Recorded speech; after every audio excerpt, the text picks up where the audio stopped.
gonna read the bio you shared with us yesterday, and then the screen is all yours, Dr. Hassanzadeh. Dr. Mohammad Hassanzadeh is an assistant professor in applied linguistics and a faculty member of Sharif University of Technology, building on a 20-year stint in teaching English as a foreign language to various age groups and proficiency levels countrywide. Is now engaged in intensive research on instructed second language acquisition. His key research papers have appeared in peer-reviewed local and international journals, including Recall, Journal of Computer-Assisted Learning, TESOL Journal and Language Learning and Technology, and without any doubt, now are actually attending the presentation of one of the most scholarly and research-minded actually trainers and professors in Iran, which is a great pleasure for us. Dr. Hassanzadeh, nearly 20 teachers from IZ Language School Zanjan are attending the meeting now, and the screen is all yours. Thank you. Thank you so much. I don't really know whether I deserve those compliments or not. Can you hear me well? Yes, we can hear you. Go ahead, please. Great. Thank you. Thank you for having me. It's a pleasure to be presenting this speech to you as an L2 teacher for a good for the better part of my life, and a researcher in the past few years. I share many concerns with your teachers at IZ Language Center, and today I would like to demystify some theoretical and empirical positions on grammar instruction. So thank you, Amir, Mr. Esqani. As you know, there is an abundance of theoretical literature on grammar acquisition and grammar instruction, both locally and internationally. And on the other hand, there's also a large database of empirical evidence. However, it's not very easy, particularly for L2 teachers on the ground, to connect these two, the theoretical positions with the empirical data and the practical perspectives. So today my effort centers on bridging the gap between theory and practice. So as you know, as an L2 teacher, you are engaged in a perennial ongoing process of decision making. You have to make decisions, all right, on a momentary basis. So should I provide an explicit feedback at this moment of teaching or not? Do I need to present the lesson explicitly? How is this particular grammatical feature best learned? What techniques can I employ to teach it more efficiently? So these are all questions that spring to your mind as an L2 teacher, and oftentimes you are not in a position to make a valid decision or conclusion, all right, because you may not be properly equipped with theoretical knowledge. So today I'm trying to review some central terminology that prevail in the domain of grammar instruction. So let me share the file.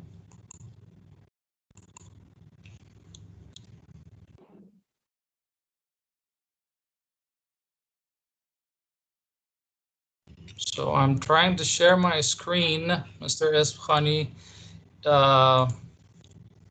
So I think it might take a while. Switch screen.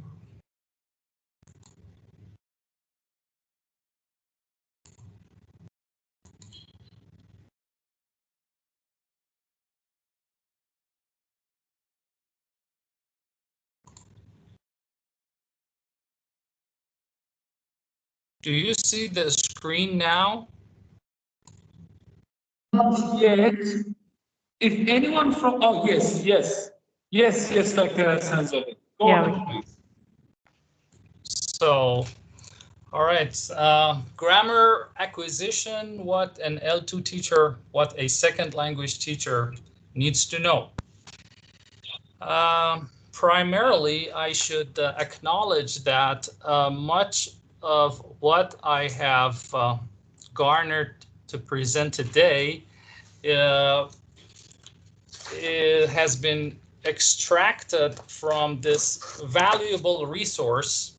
Okay, the name of this handbook is the Routledge Handbook of Instructed Second Language Acquisition, and particularly chapter 12 of this book, Grammar Acquisition, by Professor Nasaji, and a heavyweight, or I could say a leading Iranian scholar in the field of instructed second language acquisition.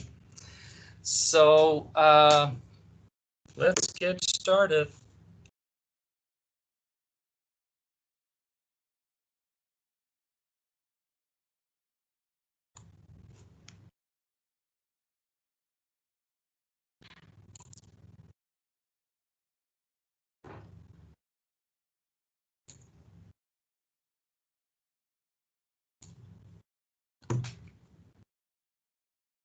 Fine.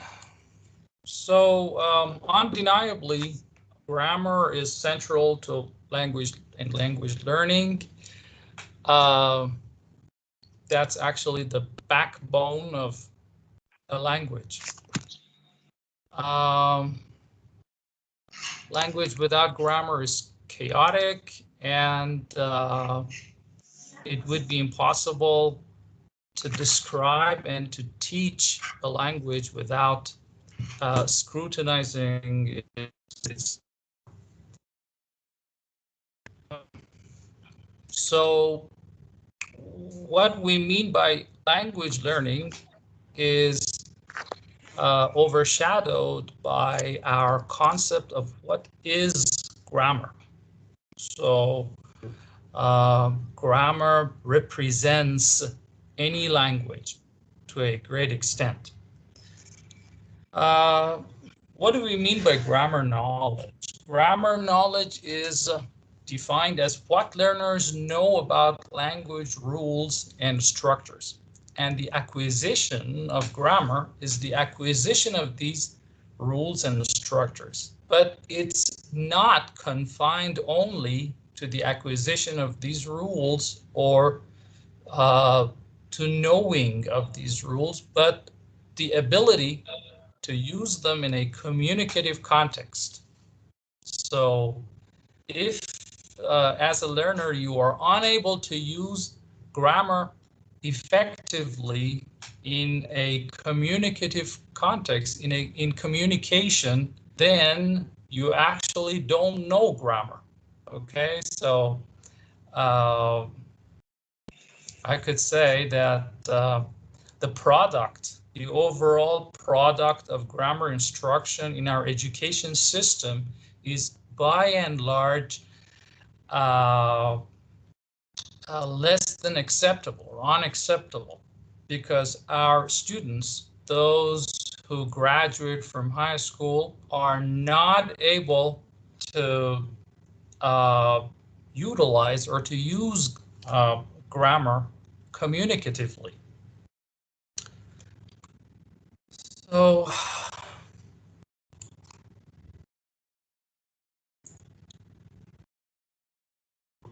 a major debate exists as to how we should manipulate grammar.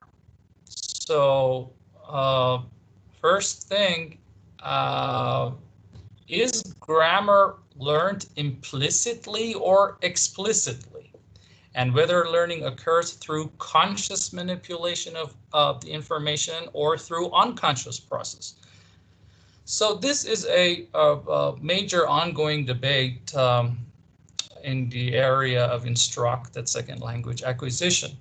We have this well-known dichotomy of implicit versus explicit learning. So your teachers have to know what this dichotomy is all about.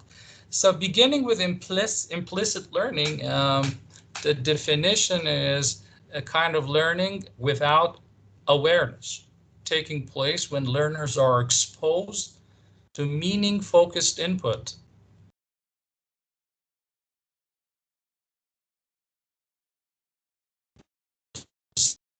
And cannot be verbalized and is available for use in rapid, fluent communication.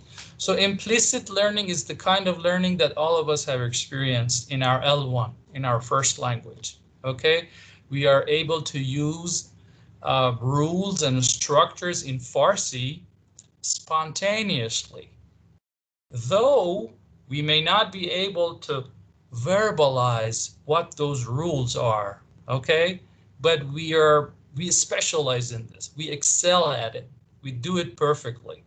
This is an automatic knowledge system. Okay, knowledge. So on the other hand, we have explicit learning at the other end of this continuum, which is defined as learning which is conducted consciously through explicit instruction, which often leads to explicit knowledge. Explicit knowledge is conscious, learnable, verbalizable, and typically accessed through controlled processing. So these are our conscious perceptions of the rules and discrete structures in a language. All right, so here we're talking about the L2, the second language. Explicit learning and implicit learning. These happen to be different concepts, phenomena, and they have been shown to exist in different areas in the brain. So from a psycholinguistic point of view, different areas in the brain function for implicit versus explicit learning accordingly.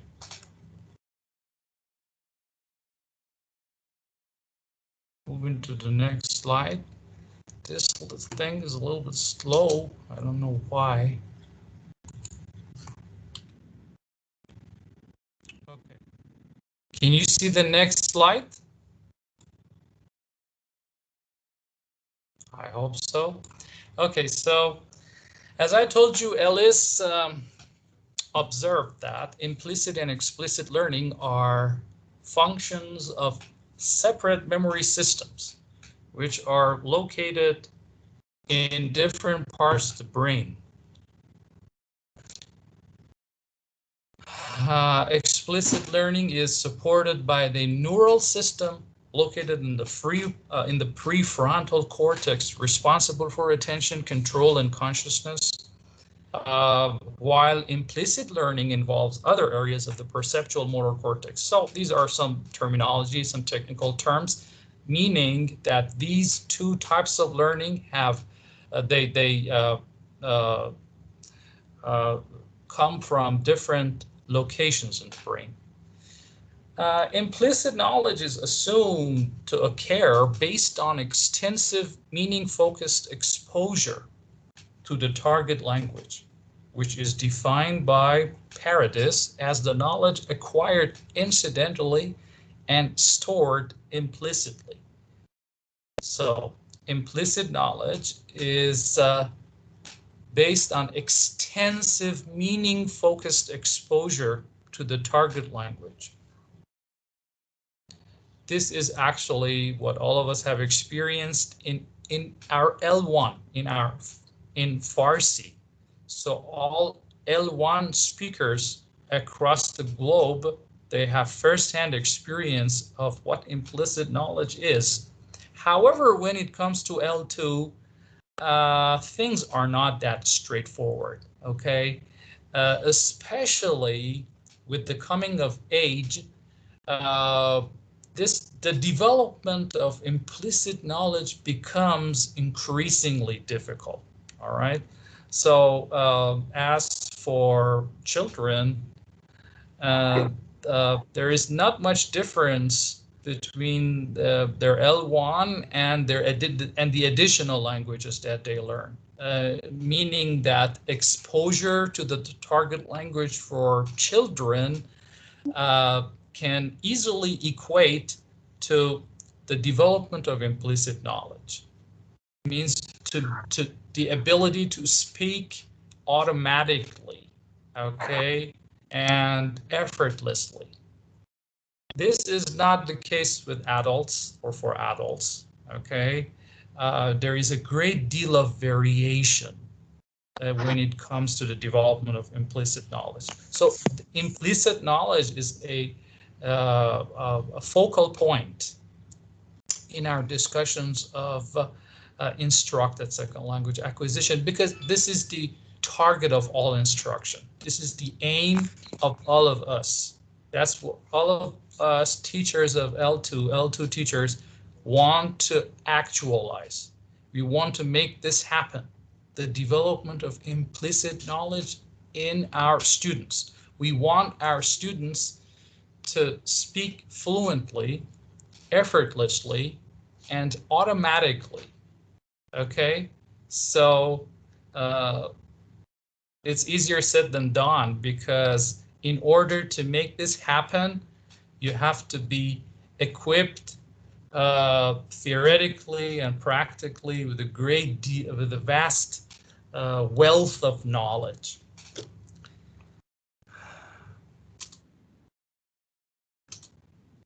Okay.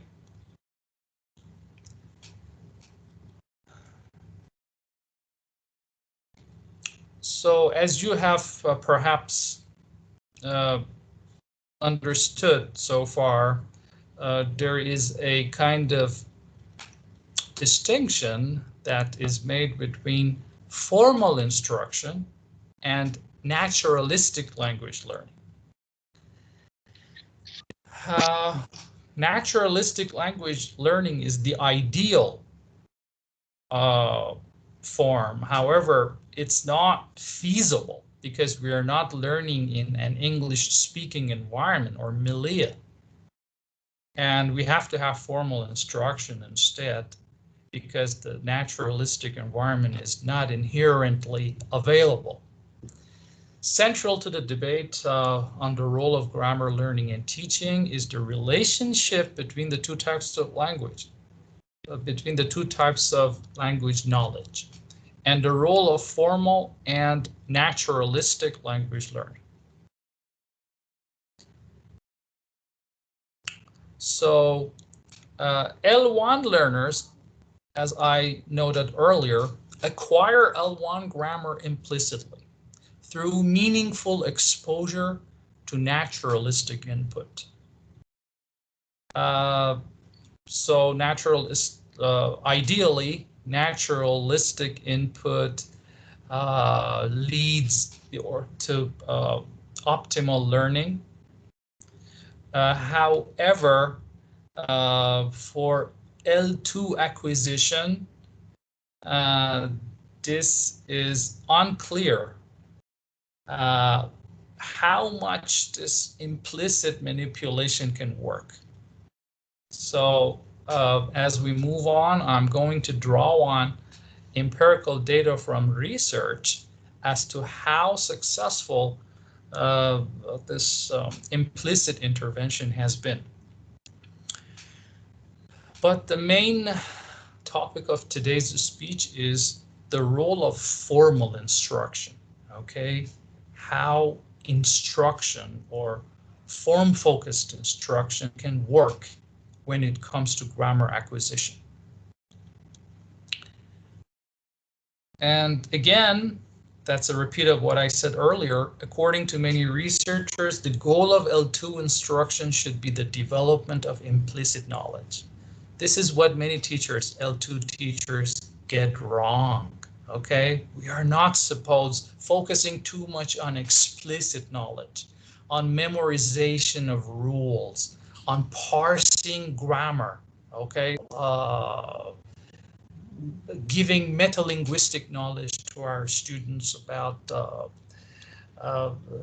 different technical terms, okay? It may not work as much. It may not be at least the aim of instruction. It could help. It could come as great source of help. However, our aim is to empower our learners to develop their implicit knowledge. So always be aware of your ultimate end or ultimate goal in teaching.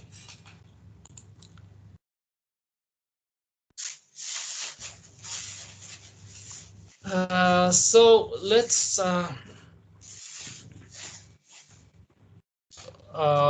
talk about some theoretical positions that have been developed or advanced with regard to explicit and implicit knowledge systems. 3 positions have been proposed in the field of SLA, second language acquisition, on the interplay between explicit and implicit knowledge. So this is very interesting, and I'm sure you'll find it interesting as well. So the positions include the non-interface position, the strong interface position, and the weak interface position. Okay, so this is all about what happens, or what is the connection between these 2 types of knowledge. Can explicit instruction lead to implicit knowledge? That's the major question here. As teachers, we are engaged in formal instruction, and much of this formal instruction entails explicit instruction. So how is this type of explicit instruction supposed to help our students, or how probable is it to be conducive to implicit knowledge? So the first position on the interplay, or on the connection, or explaining the connection between these 2, suggests that there is no connection between explicit knowledge and implicit knowledge, and they cannot influence each other. It means that explicit instruction of grammar will not lead to implicit knowledge on the part of the learners. Okay, so this position well, actually is rooted in what Krashen argued mainly in the 80s and 90s on the role of the comprehensible input and the monitor model that he proposed some decades ago. Krashen drew a distinction between acquisition and learning. So defining acquisition as a naturalistic process, and learning as an artificial process. And these two have little interplay with one another. So Krashen claimed that these two types of knowledge involve independent, unrelated systems. So they're totally unrelated, with acquisition involving unconscious knowledge and learning involving conscious knowledge. So learning involves conscious processes. You are aware of what you're doing. And acquisition is when you are exposed to meaning-based or meaning-focused input. It is highly naturalistic, and this conscious process, which is learning, cannot lead to or culminate in acquisition. Okay, so this is one of the most important propositions or claims made by Krashen in the early 1980s. So grammar instruction, according to Krashen, leads to conscious learned knowledge, and this knowledge cannot turn into subconscious acquired knowledge.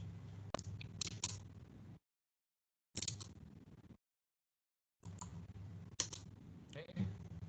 So Krashen argued that grammar teaching has little impact on the acquisition of language. So grammar doesn't attach much significance to the explicit instruction of grammar.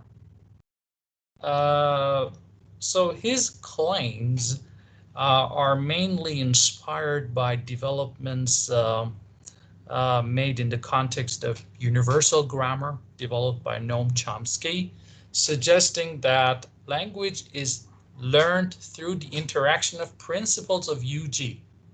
So language is all that occurs in the learner's mind, and it is highly biologically determined. So the environment and perhaps instruction and manipulation of the language by the significant others doesn't have much of a role in language acquisition. Okay, so Krashen has extrapolated this to L2. Okay, suggesting that formal instruction may not figure predominantly in the acquisition of grammar. So as you can see on your screens, many researchers have applied this perspective to L2 acquisition, arguing that similar processes underlie first and second language learning, and that if L1 learners do not learn through formal instruction, then L2 learners do not need instruction either. So this comes true from an intuitive perspective. Okay, so many of us may juxtapose L1 and our L1 and L2, and subsequently conclude that whatever occurs in the L1, it can be generalizable to L2. Okay, so if a human child starts the language with listening, perhaps, so that should also be implemented for an L2 learner. Okay, the same processes that a child undergoes must recur or happen for an L2 speaker as well. This is a perception that many of us have. However, this perception is not without problems. Okay, it's not completely accurate because an L2 learner is different from an L1 learner in several ways, including cognitively, socially, psycholinguistically, socioeconomically. From every perspective, an L2 speaker is hardly analogous to an L1 learner. Okay, this is a distinction that we have to be aware of. So we have to resort to other positions that have been advanced in this regard, and that's the strong interface position. So as one last point regarding Krashen's non-interface proposition, please take a look at this last bullet point here. Thus, it can be inferred that the non-interface position supports teaching approaches that are purely meaning focused, with no attempt to draw learners' attention to form. So this is exactly what Krashen subscribes to. Learning must be implicit, incidental, totally meaning focused, and learners' attention to form would lead to that that distinction that we talked earlier between acquisition and learning. So if you want acquisition to transpire, then you have to invest in meaning-focused instructional activities rather than form-focused or formal instructional activities. This is Krashen's argument or claim.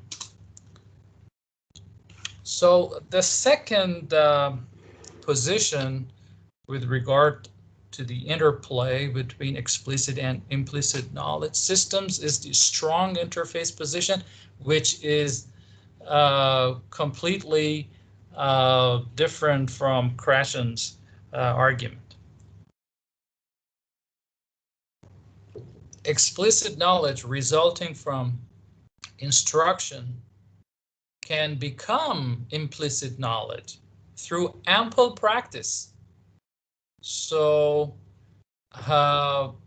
this position actually sees no obstacle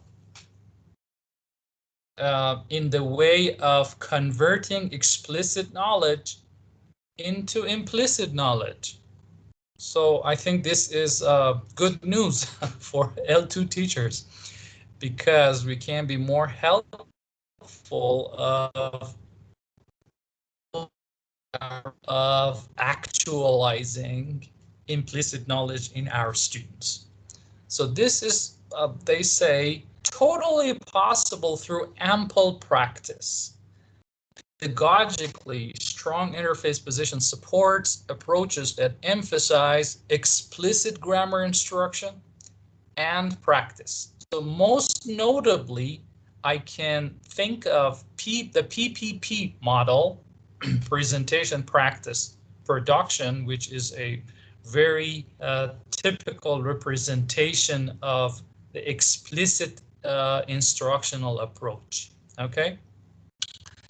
So this is opposed. This goes totally against what Krashen claimed earlier. A more moderate position in this respect includes the weak interface position, meaning that explicit knowledge may not always successfully convert into implicit knowledge through practice. However, it facilitates the process. So explicit instruction, explicit teaching is able to facilitate the development of implicit knowledge through promoting other processes, through tapping into other processes at play. For instance, explicit knowledge or explicit teaching can bring about noticing in learners, and noticing will lead to acquisition or will aid acquisition. Okay, so again, this is good news for L2 teachers, meaning that the explicit manipulations of rules and structures can activate other relevant processes. So the word noticing, again, is a technical term in second language acquisition, noticing hypothesis by Richard Schmidt. It means that acquisition hardly occurs if we do not notice the target structures or features. Okay, so little learning occurs without attention. This is a position put forward by Schmidt in his several works, including 1995, 2001, suggesting that explicit knowledge helps learners notice certain language features which they can subsequently incorporate in their interlanguage if they are developmentally ready. So this is in line with the weak interface position. Explicit instruction can help learners process the target language features gradually, and perhaps in their subsequent encounters with the target features, they can incorporate those structures into their interlanguage. This is how explicit or formal instruction can work. So the weak interface position. So let's draw on some empirical evidence in this regard.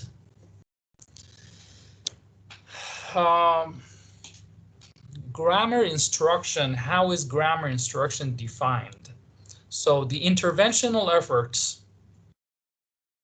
to direct learners' attention to particular grammatical forms. We are all familiar with this because this is our job. Interventional efforts define grammar instruction. So research suggests, so is grammar instruction helpful in the first place? Okay, what does empirical evidence suggest? Well, the answer is yes. Formal instruction of grammar has been shown to be effective, not only through individual studies in this regard, but also by meta-analyses conducted so far.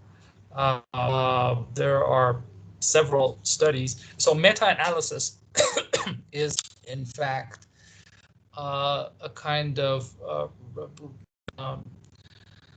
research report that draws on the conclusions made by several individual or single studies. Okay, and they put together the outcome and the findings of those studies, and by bringing together the effect size index from many studies, they try to make some macro conclusions, okay, about the general effectiveness of a certain approach. So the meta-analytic studies or research in this regard suggests that grammar instruction in general is effective, has positive effects. However, there are circumstances and conditions that eclipse this effectiveness, okay? Involving the following questions. What type of instruction is more effective? What factors affect its effectiveness? When is it effective? What role does instruction play in the development of both implicit and explicit knowledge? These are questions that need to be considered in detail or in length when we want to discuss the effectiveness of grammar instruction. So there are minute details with regard to the instruction, okay? On the whole, it is positive, it is a promising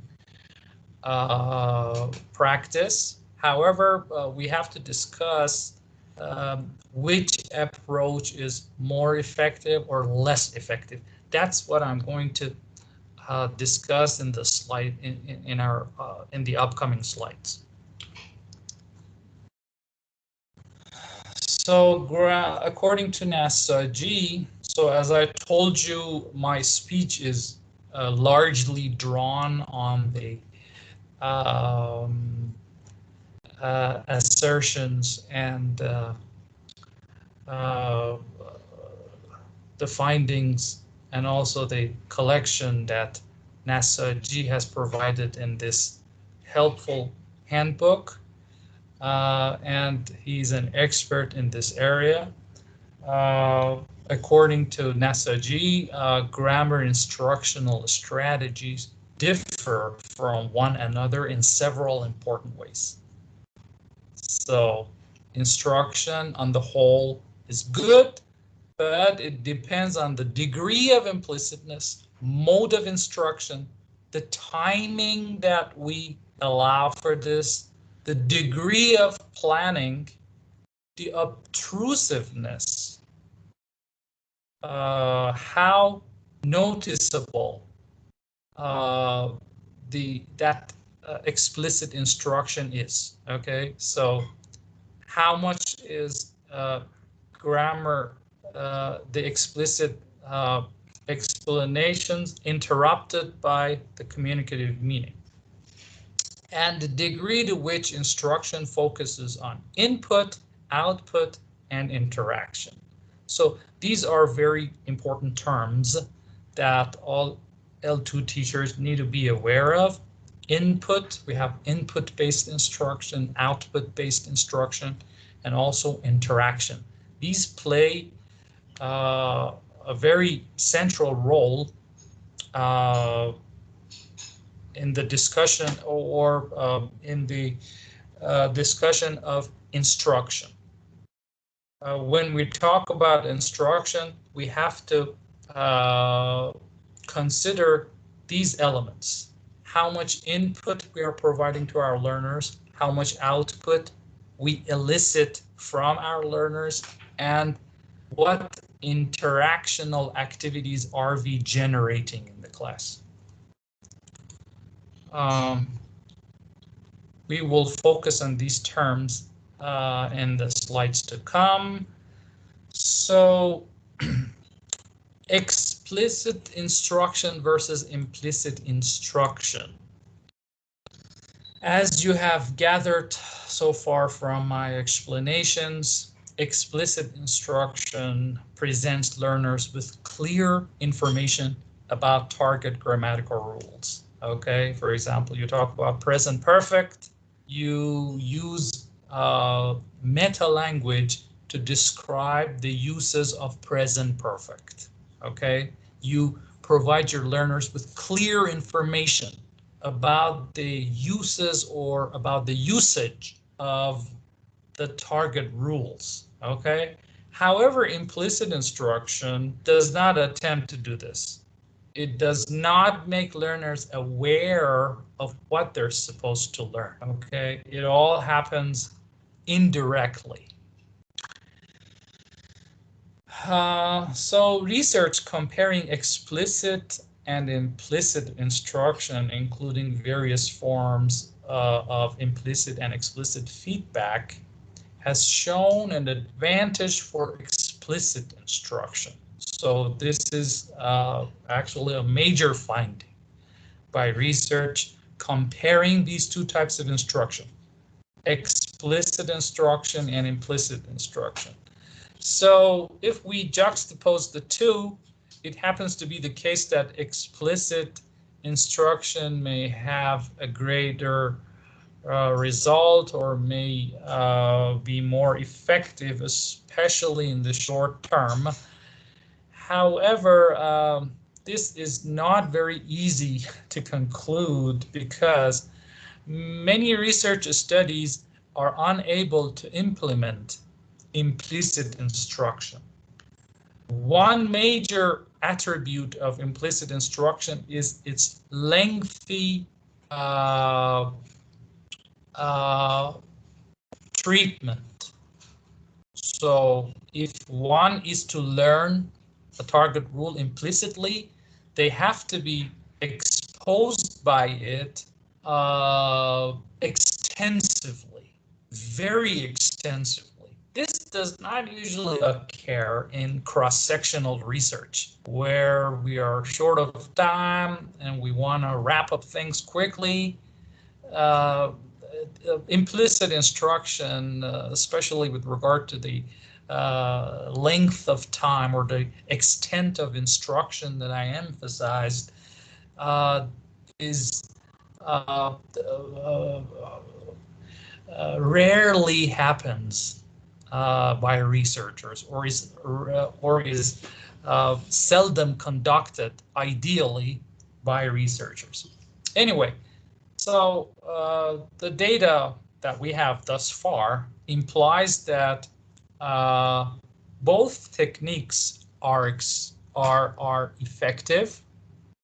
Both techniques are effective. However, explicit instruction might hold an edge, might hold an advantage. Okay, so this is again good news for L2 teachers. But again, there are some further details on this. The question is, how much explicit explanation should we churn out? Okay, how much are we allowed to present? So here again, we have some more detailed taxonomy. Okay, this first classification or distinction, which I'm going to talk about, is between focus on forms and focus on form. So focus on forms is the more traditional type of grammar teaching, which is premised on structure-based instruction. Language is segmented into separate items. You teach grammar grammar features in an isolated, decontextualized manner. This is typical of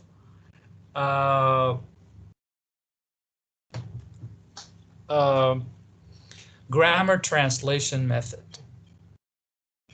Grammar translation method, which I'm sure you're familiar with. The outdated method of instruction, which brings isolated target features into the learner's attention. There is a great deal of concentration on memorization, okay, and decontextualizing grammar. I could say a more progressive approach is focus on form. Focus on form does pay attention to the form. Explicit presentation is a basic tenet of focus on form. However, it has to take place in a meaning embedded condition. So focus on form draws on meaning-based instruction and injecting form incidentally at the same time. So the definition reads, focus on form involves drawing learners' attention to linguistic forms as they arise incidentally in meaning-embedded tasks. For example, interactional feedback such as recasts, which provide learners with the correct formulation of their errors in the course of meaning-focused interaction. So there is a great deal of meaning-focused communication in focus on form, including recast. Recast is a type of interactional feedback usually provided by the teacher. Okay, so it is opposed to that traditional concept of corrective feedback that we have in mind. You interrupt your students and you explicitly bring their error into their attention. So that is the traditional outdated method of correction that our teachers perhaps used to practice in the past. Nowadays, corrections are done more patiently, are covertly and implicitly through recasts. Okay, so you do not accentuate or enlarge your students' errors. Okay, you try to put the right or put the correction implicitly as you communicate with the student. So you provide the learners with a reformulation of their errors in an implicit manner. So this is one of the components of focus on form, which sets it apart from focus on forms. So the last statement here, many researchers have observed that instruction that occurs in a meaning-focused context is more effective than instruction that focuses on grammatical forms in isolation. So remember, when you are focusing on forms too much, okay, you're making a mistake. All right, students do not learn grammar rules in isolation. All right, and even if they use or memorize these rules in isolation, they cannot use them in spontaneous conversation. They cannot apply those rules communicatively. So always try to contextualize grammatical forms.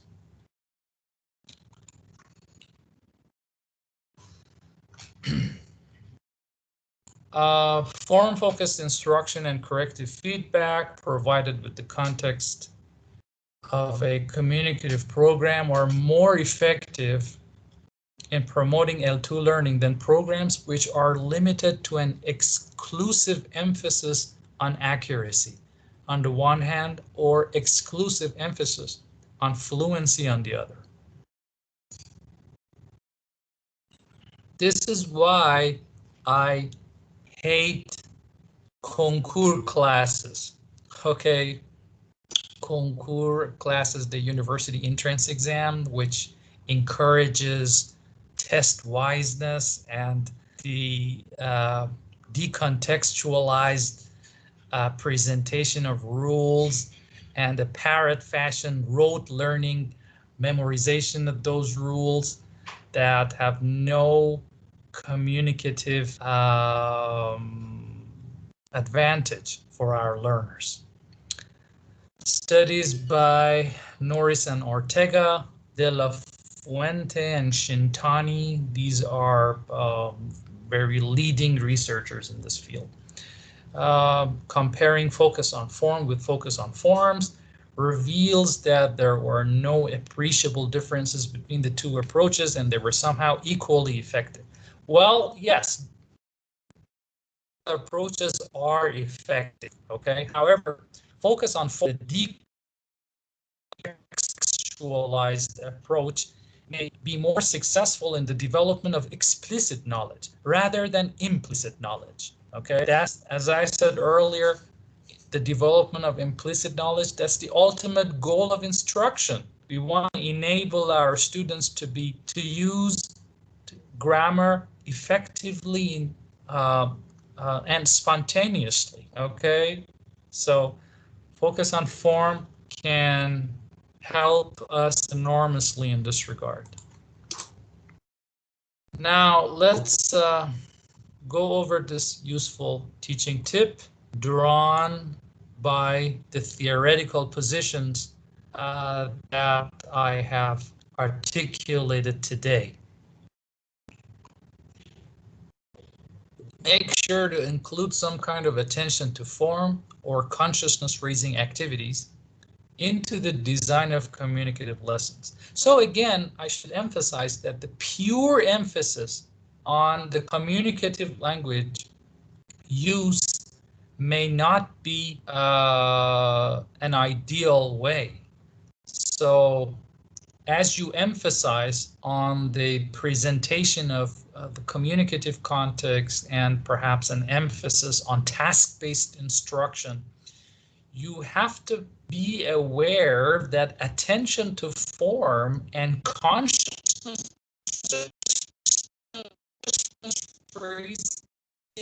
activity, mastering the grammar rules. So pure emphasis on communicative lessons may not be a perfect position on the part of the L2 teachers. How can we do this? For example, by explaining certain grammatical forms before or after a communicative activity. So in the context of task-based instruction, you may conduct several tasks in the class that involve communicative activities. You can explain some relevant grammatical forms in the midst of that communicative activities or after that communicative activity. So this depends on the decision made by a teacher based on the target structure and whether the learners are developmentally ready to digest that grammatical form or not. Okay, so this comes down to the decision made by the teacher. So also by using feedback during interaction. So interactional feedback has been shown to be very effective. And also by using input enhancement strategies that highlight grammatical forms in the course of meaning-focused discourse. So I'm going to talk about input-based or input-enhanced instruction and output-based instruction, as these are important classifications in the area of instructed grammar acquisition.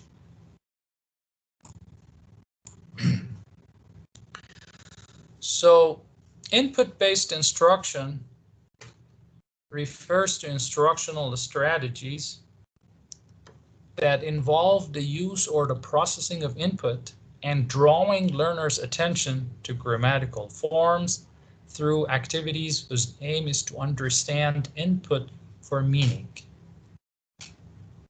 So our learners need an abundance of input intended for meaning, okay? Meaning-focused input. I will explain the typology here, input enhancement versus input flood. On the other hand, we need to draw on the learner's output. So see, fellows, output-based instruction refers to instruction that draws attention to grammatical structures through eliciting and practicing learners' output. So a good L2 teacher needs to strike a balance between input-based and output-based instructional activities. Okay, our students need ample amount of input as well as ample amount of output. So many activities currently conducted in our classes serves neither of the two purposes. We neither provide appropriate input nor elicit appropriate output from our learners.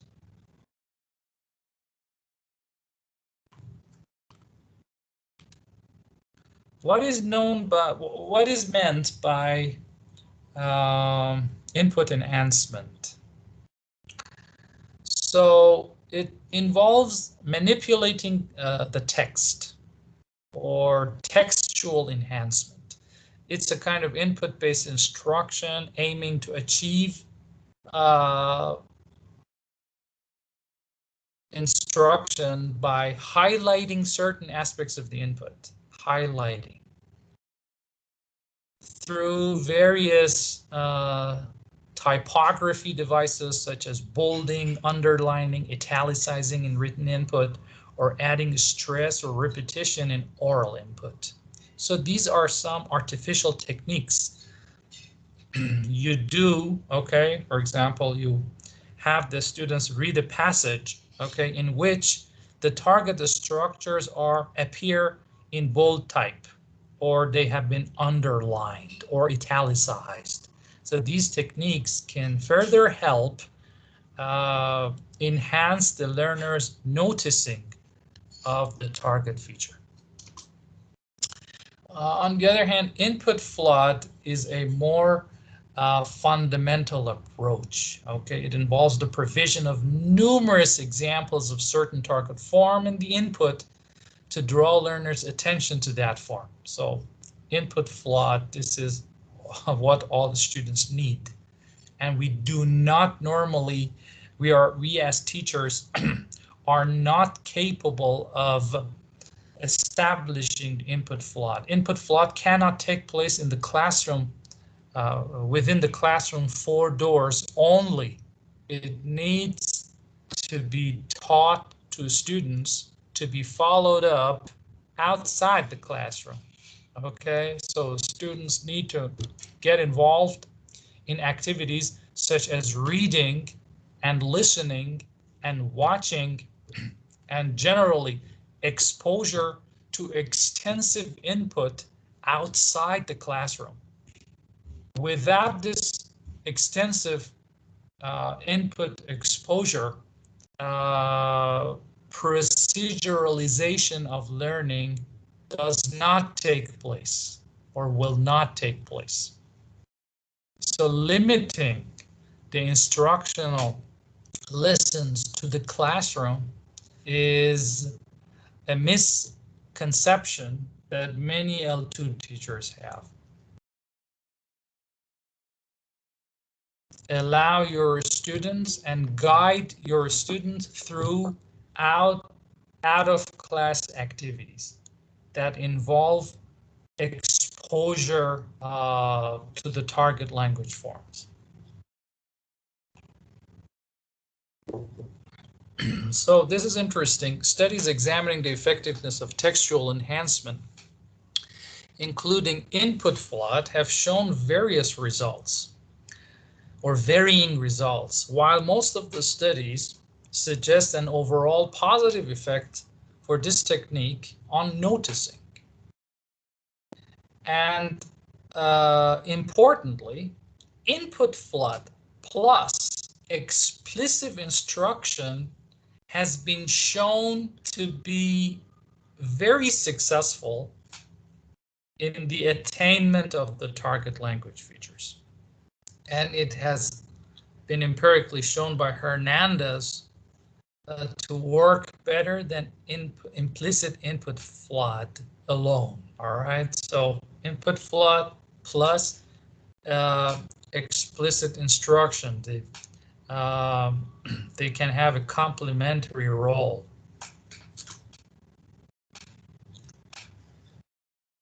So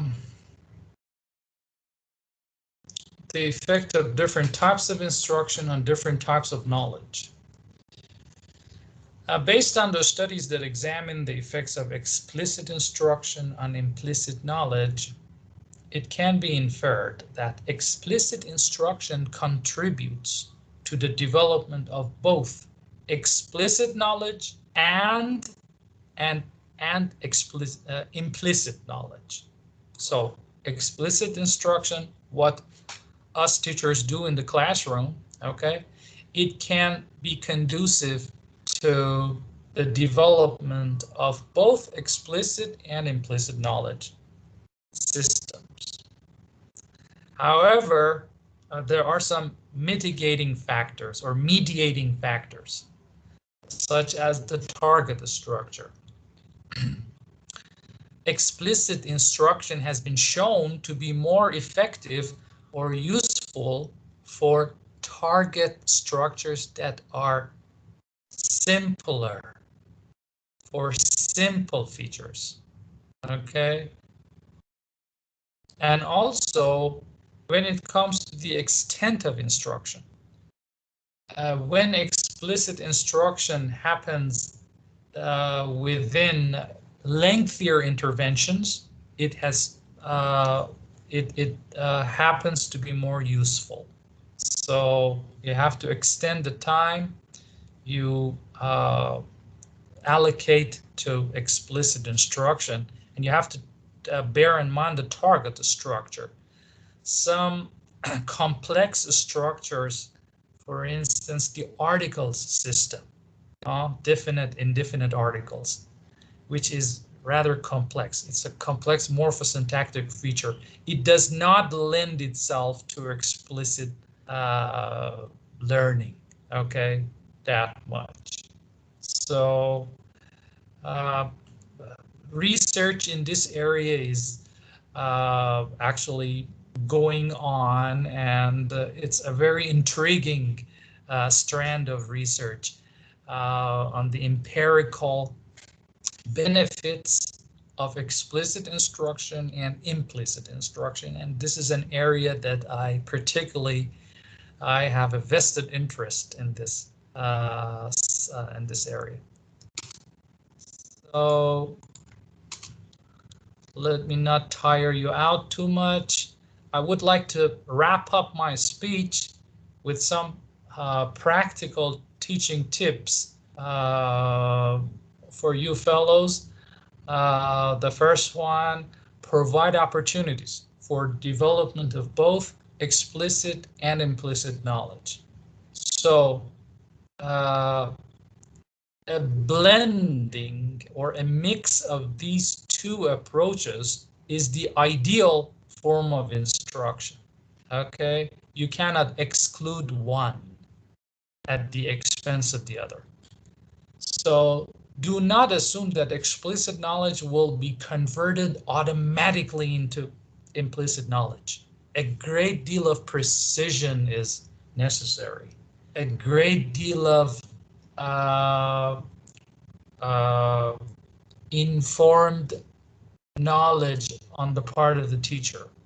A great deal of useful communicative practice is necessary to convert explicit knowledge into implicit learning. It doesn't happen easily, okay? This takes a lot of effort on the part of the teacher. Be aware that learning a language is a gradual process that takes time. Although instruction is important for raising learners' attention to the form, the key to the development of implicit knowledge is continual exposure to meaningful input and practice.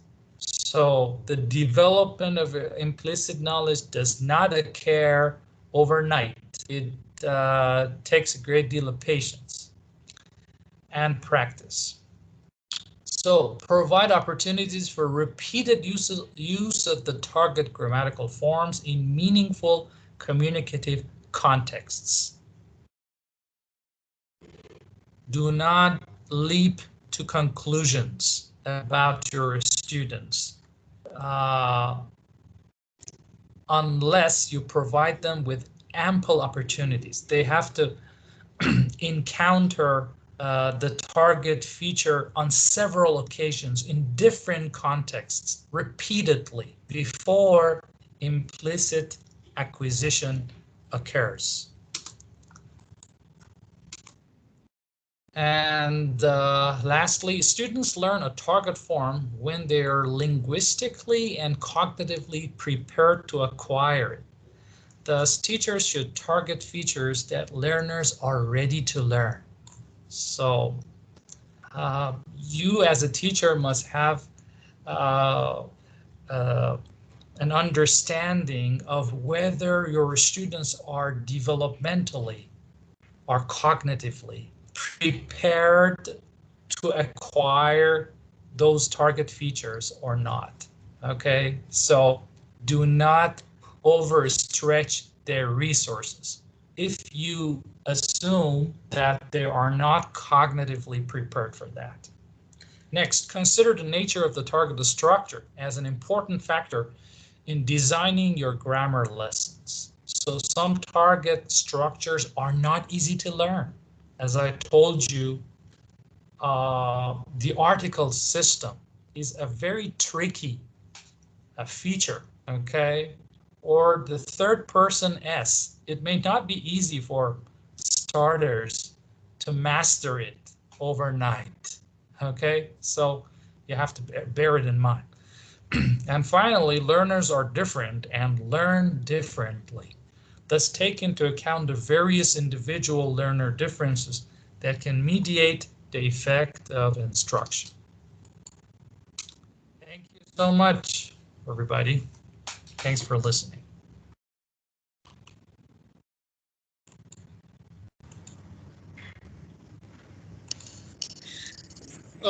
Thank you so much, Dr. Hassanzadeh. I actually listened to every word and I enjoyed it so much. But you actually built a premise we are going to rely on for the generations to come. I should really say here. I'm sure that we are going to have some changes in the curriculum, Dr. Hassanzadeh, after your presentation.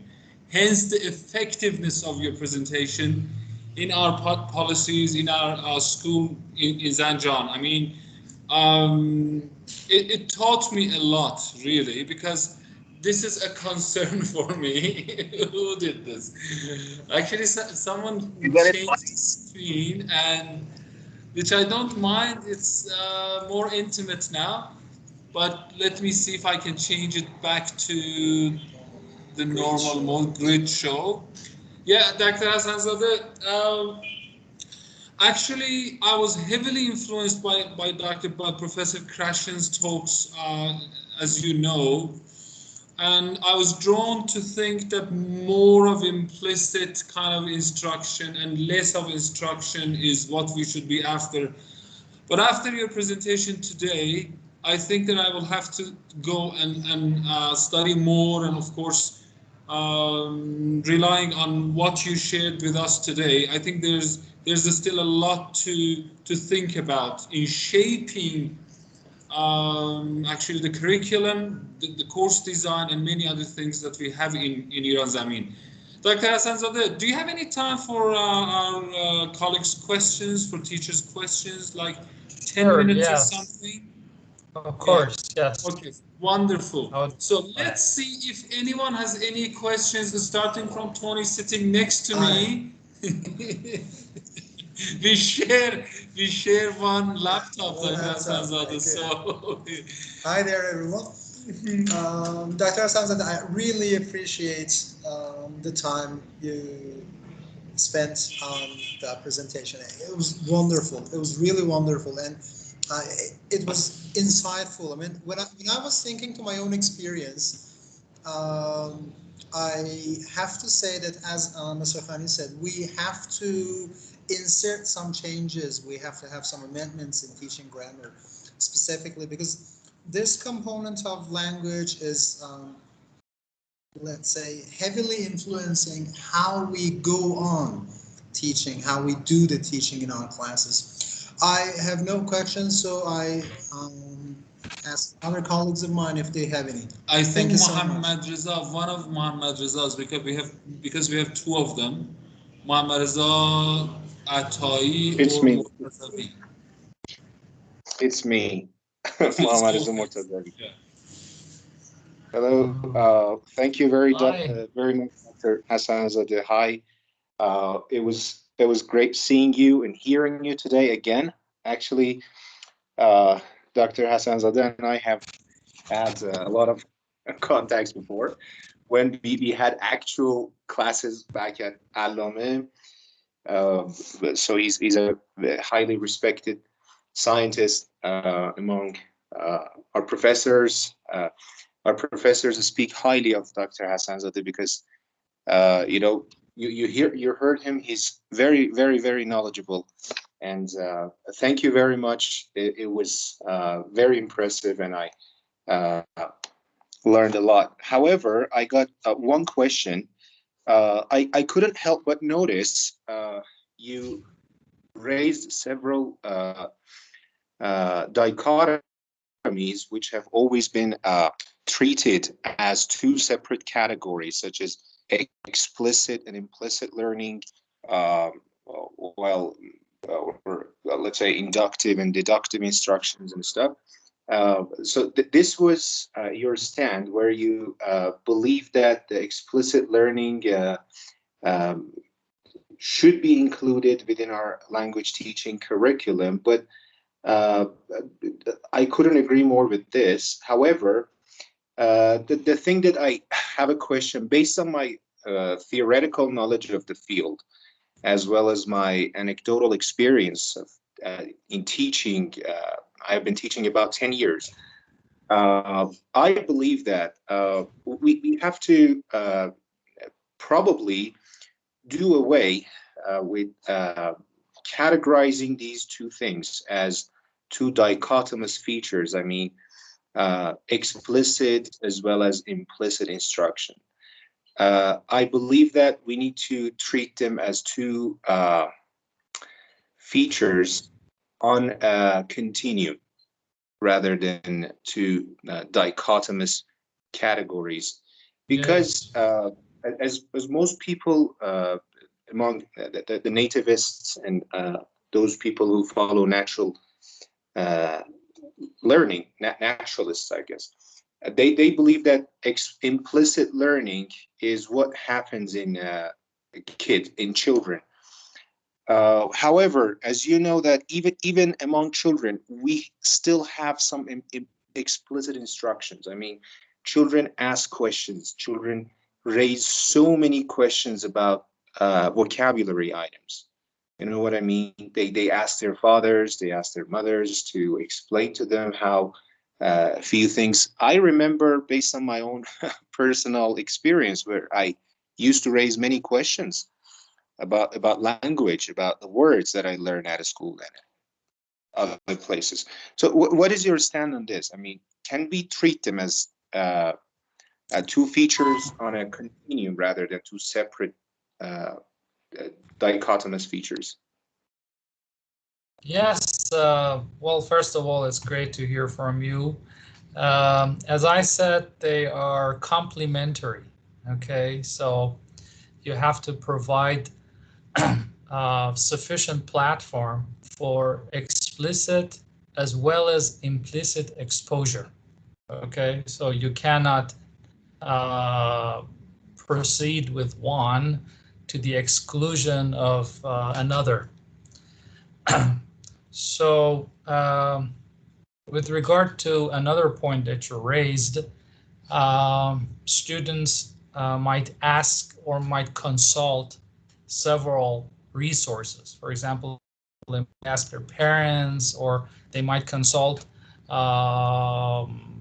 less optimal dictionaries, for example, bilingual dictionaries, which I do not recommend. Okay, these are non-optimal or fail, and as teachers, we have to advise that our students stay away from these filthy sources of input. Okay, so when I talk about exposure to meaningful context, this is what I mean by this is a naturalistic target language that we can listen to or read by resorting to more reliable resources. Okay, for instance, watching authentic programs on YouTube, or watching feature films or news or passages from authentic texts. These have to be the resources that we recommend to our students. Okay, so as an L2 teacher, we have to be aware of that optimal sources of input that we want to introduce to our students. Dr. Hasanzadeh, I was thinking it's got to be a little bit. It's got to be difficult to be Elena's father and to still believe that explicit instruction can be helpful. Well, okay. Because I think in her case, as far as I remember, you said that there has been no explicit instruction. Am I right? Well, it's a matter of age, Amir. At a tender age, learners or child L2 users, as the term has been emphasized in some textbooks, they are not very cognitively developed, okay, or mature, okay? So they cannot rely on their metalinguistic or metacognitive resources. They just learn directly and automatically. So instruction, especially explicit instruction, does not work much for kids. Okay, including the role of feedback, corrective feedback. I have corrected my daughter on several target features to no avail. Okay, because I correct her, or I used to correct her. I don't do it any longer because I found it to be absolutely worthless. So I used to correct her on the target feature, and outwardly she used to admit my advice or my correction. But just a few hours or a few days later, she made the same mistake or error again. So this experientially, I could gather that the provision of feedback doesn't work much. However, over time, through multiple prolonged exposure to the target language, those errors are automatically erased or effaced. Okay. And this all happens very miraculously in kids. But when it comes to adults, formal instruction takes on a more important role. Okay, so for adults, after puberty, we can learn much more, and we can rely on our explicit resources and cognitive resources more efficiently. All right, so we cannot deny the role of formal instruction for adults and feedback, of course. Yeah, of course. Thank you so much, Dr. Hasanzadeh. I think this brings us to the end, actually. It's been nearly 95 minutes or something. And I'm sure that there are questions. I myself have a lot of questions. I'm sure that the other teachers have questions. But I think you will hate us if we keep you here for some more time. So words fail me to thank you enough, Dr. Hassanzadeh. The only thing is, I mean, the best thing I can tell you is that your words of wisdom and your knowledge that you shared with us will be part of our instruction, will be part of our policies in ISU school from now on. So thank you so much. I'm thanking you on my own behalf, on behalf of all the teachers of ISU who've been attending and who will watch the recorded video. I mean, I can say something about 10 or 15 teachers couldn't attend the meeting today, but they will definitely watch the video. Muhammad Reza Atai has some comments. Muhammad Reza, your comments could be the last ones for today, and you could unmute yourself and talk if you wish. Or you typed a couple of things in the chat box. Yes. I think implicit knowledge, someone makes you seek some explicit knowledge. That they go hand in hand. Yes, of course they do. All right, thank you so much, Dr. Hassanzadeh. Take good care of yourself. Thank you. It was definitely time well spent. Thank you. Thank you so much. Take care. Bye. Thank you. Enjoy the rest of the day and bye. Goodbye, Thank Philip. you. Bye. Bye-bye. Bye.